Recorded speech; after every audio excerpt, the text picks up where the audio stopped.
अनंतिकोटि ब्रह्मांड नायक राजाधिराज योगी राज परब्रह्म श्री सच्चिदानंद सद्गुरु साईनाथ महाराज की जय। नमस्कार दोस्तों, जय साईं राम, जय श्री कृष्णा, राधे राधे। आज हम पढ़ेंगे अध्याय 30।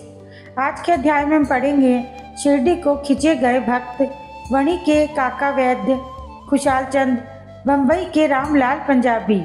नंबर 1, जो बिना किसी कारण भक्तों पर स्नेह करने वाले दया के सागर हैं तथा निर्गुण होकर भी भक्तों के प्रेम वशी, जिन्होंने स्वेच्छापूर्वक मानव शरीर धारण किया, जो ऐसे भक्त वत्सल हैं जिनके दर्शन मात्र से ही भव सागर के भय और समस्त कष्ट दूर हो जाते हैं, ऐसे ही साईनाथ महाराज को हम नमन करें। भक्तों को आत्मदर्शन कराना ही संतों का प्रधान कार्य है।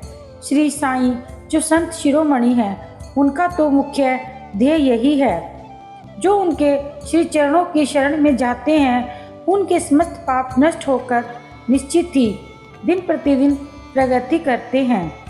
उनके श्री चरण का स्मरण कर पवित्र स्थानों से भक्तगण शिरडी आते और उनके समीप बैठकर श्लोक पढ़कर गायत्री मंत्र का जाप किया करते थे। परंतु जो निर्बल तथा सर्व प्रकार से दीनहीन हैं और जो यह भी नहीं जानते कि भक्ति किसे कहते हैं, उनका तो केवल इतना ही विश्वास है कि अन्य सभी लोग उन्हें असहाय छोड़कर उपेक्षा भले ही करें, परंतु अनाथों के नाथ प्रभु साईनाथ मेरा कभी परित्याग न करेंगे। जिन पर वे कृपा करें, उन्हें प्रचंड शक्ति, नित्य अनित्य में विवेक तथा ज्ञान सहज ही प्राप्त हो जाता है। वे अपने भक्तों की इच्छाएं जानकर उन्हें पूर्ण किया करते हैं, इसलिए भक्तों को मनोवांछित फल की प्राप्ति हो जाया करती है और वे सदा कृतज्ञ बने रहते हैं। हम उन्हें साष्टांग प्रणाम कर प्रार्थना करते हैं कि वे हमारी त्रुटियों की ओर ध्यान न देकर हमें समस्त कष्टों से बचा ले। जो विपत्तिग्रस्त प्राणी इस प्रकार श्री साईं से प्रार्थना करता है, उनकी कृपा से उसे पूर्ण शांति तथा सुख समृद्धि प्राप्त होती है। श्री हेमाड़ पंत जी कहते हैं, हे मेरे साईं, तुम तो दया के सागर हो। यह तो तुम्हारी ही दया का फल है जो आज यह साईं सचरित्र भक्तों के समक्ष प्रस्तुत है। अन्यथा मुझ में इतनी योग्यता कहाँ जो ऐसा कठिन कार्य करने का दुस्साहस भी कर सकूं। जब पूर्ण उत्तरदायित्व साईं ने अपने ऊपर ही ले लिया, तो हेमाड़ पंत को तिल मात्र भी भार प्रतीत न हुआ और न ही इसकी उन्हें चिंता ही हुई।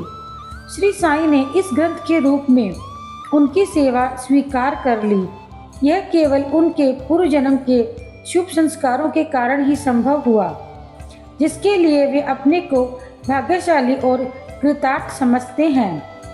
नीचे लिखी कथा कपोल कल्पित नहीं वरन विशुद्ध अमृत तुल्य है। इसे जो हृदयंगम करेगा, उसे श्री साईं की महानता और सर्वव्यापकता विदित हो जाएगी। परंतु जो वाद विवाद और आलोचना करना चाहते हैं, उन्हें इन कथाओं की ओर ध्यान देने की आवश्यकता भी नहीं है। यहाँ तर्क ही नहीं वरन प्रगाढ़ प्रेम और भक्ति की अत्यंत अपेक्षा है। विद्वान भक्त तथा श्रद्धालु जन अथवा जो अपने को साईं पद सेवक समझते हैं, उन्हें ही ये कथाएं रुचिकर तथा शिक्षाप्रद प्रतीत होंगी। अन्य लोगों के लिए तो निरी कपोल कल्पनाएं ही है। श्री साईं के अंतरंग भक्तों को श्री साईं लीलाएं कल्पतरु के समान हैं। श्री साईं लीला स्वरूपी अमृत पान करने से अज्ञानी जीवों को ज्ञान, ग्रस्त आश्रमियों को संतोष तथा मुमुक्षुओं को एक उच्च साधन प्राप्त होता है। नंबर 2, काकाजी वैद्य। नासिक जिले के वणी ग्राम में काकाजी वैद्य नाम के एक व्यक्ति रहते थे। वे श्री सप्तशृंगी देवी के पुजारी थे। एक बार वे विपत्तियों में कुछ इस प्रकार ग्रसित हुए कि उनके चित्त की शांति भंग हो गई और वे बिल्कुल निराश हो उठे। एक दिन अति व्यथित होकर देवी के मंदिर में जाकर अंतःकरण से वे प्रार्थना करने लगे, हे देवी, हे दयामयी, मुझे कष्टों से शीघ्र मुक्त करो। उनकी प्रार्थना से देवी प्रसन्न हुई। उसी रात्रि को उन्हें स्वप्न में बोली, तू बाबा के पास जा, वहाँ तेरा मन शांत और स्थिर हो जाएगा। बाबा का परिचय जानने को काका जी बड़े उत्सुक थे, परंतु देवी से प्रश्न करने के पूर्व ही उनकी निद्रा भंग हो गई। वे सोचने लगे, ऐसे कौन से बाबा हैं जिनकी ओर देवी ने मुझे संकेत किया है। कुछ देर सोचने के पश्चात वे इस निष्कर्ष पर पहुँचे, संभव है ये त्र्यंबकेश्वर बाबा शिव ही हों। इसीलिए वे पवित्र तीर्थ त्र्यंबक नासिक गए और वहाँ 10 दिन व्यतीत किए। वे प्रातःकाल उठकर स्नान आदि से निवृत्त हो रुद्र मंत्र का जाप कर साथ ही अभिषेक व अन्य धार्मिक कृत्य भी करने लगे, परंतु उनका मन पहले की तरह अशांत ही बना रहा। तब फिर अपने घर लौटकर वे अतिकर्ण स्वर में देवी से प्रार्थना करने लगे। उसी रात्रि में देवी ने उन्हें पुनः स्वप्न में दर्शन दिए और कहा, तू व्यर्थी त्र्यंबकेश्वर क्यों गया? बाबा से तो मेरा अभिप्राय था शिरडी के श्री साईं समर्थ। अब काका जी के समक्ष मुख्य प्रश्न उपस्थित हो गया कि वे कैसे और कब शिरडी जाकर बाबा के श्री दर्शन का लाभ उठाएं। यथार्थ में यदि कोई व्यक्ति किसी संत के दर्शन को आतुर हो तो केवल संत ही नहीं, भगवान भी उसकी इच्छा पूर्ण कर देते हैं। वस्तुतः यदि पूछा जाए तो संत और अनंत एक ही हैं, इसमें कोई भिन्नता नहीं। यदि कोई कहे कि मैं स्वतः ही अमुक संत के दर्शन को जाऊंगा, तो इसे निरादंभ के अतिरिक्त और क्या कहा जा सकता है। संत की इच्छा के विरुद्ध उनके समीप जाकर कौन दर्शन कर सकता है? उनकी सत्ता के बिना पत्ता भी नहीं हिलता। जितनी तीव्र उत्कंठा संत दर्शन की होगी, तदनुसार उसकी भक्ति और विश्वास में वृद्धि होती जाएगी, उतनी ही शीघ्रता से उनकी मनोकामना भी पूर्ण होगी। जो निमंत्रण देता है वह आदर आतिथ्य का प्रबंध भी करता है। काका जी के संबंध में सचमुच यही हुआ। पर 3 श्यामा की मान्यता। जब काका जी शिरडी यात्रा करने का विचार कर रहे थे, उसी समय उनके यहाँ एक अतिथि आया जो श्यामा के अतिरिक्त और कोई न था। श्यामा बाबा के अंतरंग भक्तों में से एक था। वे ठीक उसी समय वाणी में क्यों और कैसे आ पहुँचे? बाल्यावस्था में एक बार बहुत बीमार पड़ गए थे। उनकी माता ने अपनी कुलदेवी सप्तशृंगी से प्रार्थना की, यदि मेरा पुत्र निरोग हो जाएगा, उसे तुम्हारे चरणों पर लाकर डालूंगी। कुछ वर्षों के पश्चात उनकी माता के स्तन में दाद हो गई। जब उन्होंने पुनः देवी से प्रार्थना की, यदि मैं रोग मुक्त हो जाऊं, तो मैं तुम्हें चांदी के 2 स्तन चढ़ाऊंगी। पर ये दोनों वचन अधूरे ही रहे। परंतु जब वे मृत्युशैया पर पड़ी थी, तो उन्होंने अपने पुत्र श्यामा को समीप बुलाकर उन दोनों वचनों की स्मृति दिलाई तथा उन्हें पूर्ण करने का आश्वासन पाकर प्राण त्याग दिए। कुछ दिनों के पश्चात वे अपनी यह प्रतिज्ञा भूल गए और इसे भूले पूरे 30 वर्ष हो गए। तभी एक प्रसिद्ध ज्योतिषी शिरडी आए और वहां लगभग 1 मास तक ठहरे। श्रीमान बूटी साहेब और अन्य लोगों को बतलाई उनकी सभी भविष्यवाणियां प्राय सही निकली, जिनसे सबको पूर्ण संतोष था। श्यामा के लघु भ्राता बापा जी ने भी उनसे कुछ प्रश्न पूछे। तब ज्योतिषियों ने उन्हें बताया कि तुम्हारे ज्येष्ठ भ्राता ने अपनी माता को मृत्युशैया पर जो वचन दिए थे, उनके अब तक पूर्ण न किए जाने के कारण देवी असंतुष्ट होकर उन्हें कष्ट में पहुंचा रही है। ज्योतिषी की बात सुनकर श्यामा को उन अपूर्ण वचनों की स्मृति हो आई।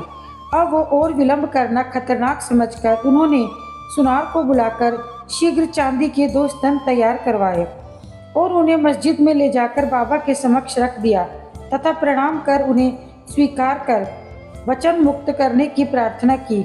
श्यामा ने कहा कि मेरे लिए तो सप्तशृंगी देवी आप ही हैं, परंतु बाबा ने आग्रह किया कि तुम उन्हें स्वयं ले जाकर देवी के चरणों में अर्पित करो।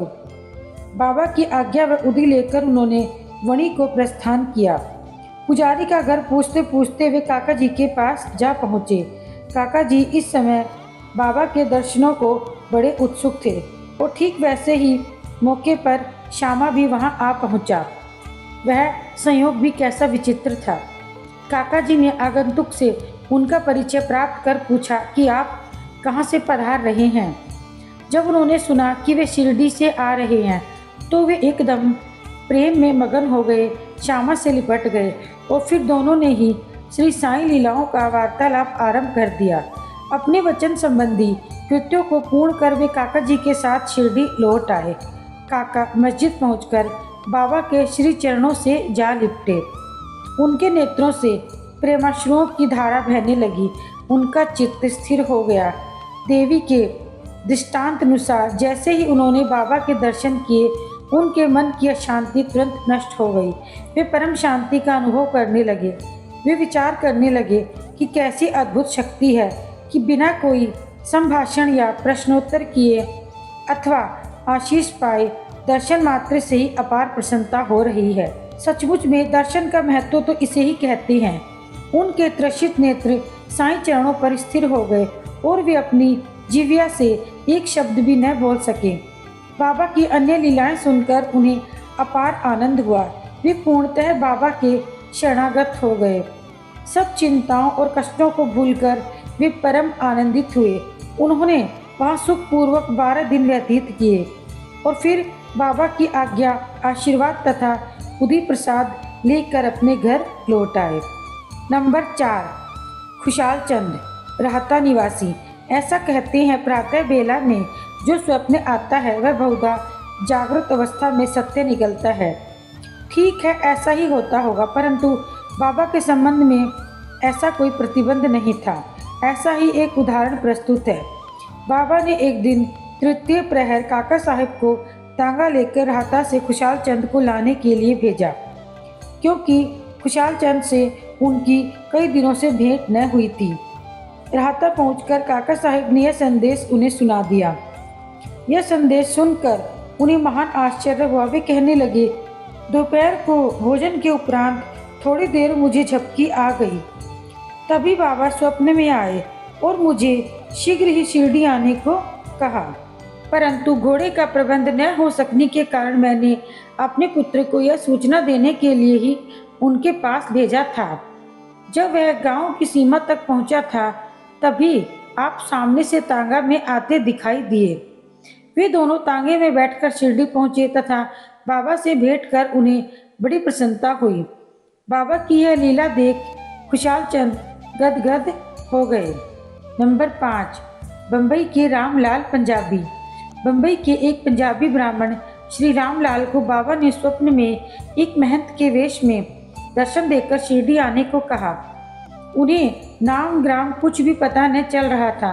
उनको श्री दर्शन करने की तीव्र उत्कंठा तो थी, परंतु पता ठिकाना ज्ञात न होने के कारण बड़े असमंजस में पड़े हुए थे। जो आमंत्रण देता है वही आने का प्रबंध भी करता है और अंत में वैसा ही हुआ। उसी दिन संध्या समय जब वे सड़क पर टहल रहे थे तो उन्होंने एक दुकान पर बाबा का चित्र टंगा देखा। स्वप्न में उन्हें जिस आकृति वाले महंत के दर्शन हुए थे वे इस चित्र के ही समान थे। पूछताछ करने पर उन्हें ज्ञात हुआ कि यह चित्र शिरडी के श्री साईं समर्थ का है।